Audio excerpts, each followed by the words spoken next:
In today's video, I'm going to teach you how to apply for financial aid at Harvard College. Navigating the financial aid process can be a bit daunting, but fear not, we're here to make it as straightforward and manageable as possible.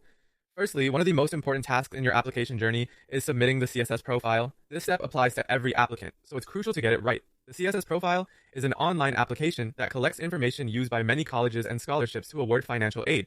For Harvard College, remember that you'll need to enter the specific school code, which is 3434. This code ensures your information reaches the right destination. After submitting the CSS profile, you're not quite done with paperwork yet. It's time to upload your necessary financial documents via a secure online service called iDoc. iDoc acts as a channel for you to submit tax returns and other financial documents that Harvard requires. Uploading these documents promptly will ensure that the Financial Aid Office can process your application without delays. Next, for those of you who are U.S. citizens, permanent residents, or eligible non-citizens, there's an additional form to fill out, the FAFSA, or Free Application for Federal Student Aid. This form is critical because it determines your eligibility for a wide array of federal financial assistance, from grants to work-study programs. Remember, when filling out the FAFSA, Harvard's school code is E001468.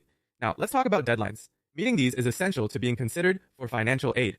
For those applying through restrictive early action, all your materials, CSS profile, FAFSA, and iDoc documents are due by November 1st. For regular decision applicants, the deadline extends to February 1st, and for transfer applicants, the cutoff date is March 1st.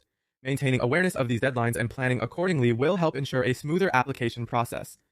On to document submission. Beyond the forms we've discussed, you'll need to provide specific financial documentation. This typically includes tax returns, employer statements, and wage statements. If your family doesn't file taxes, you'll need to submit non-filer statements alongside proof of income. International students should pay attention to gathering and submitting comparable financial documents from their home countries, ensuring they are translated into English if necessary. This comprehensive documentation allows Harvard to gain a clear picture of your family's financial situation, ensuring they can offer you the most accurate financial aid package possible. By staying organized and thorough with each of these steps, you'll navigate the process with confidence and ease. That's a wrap on today's guide.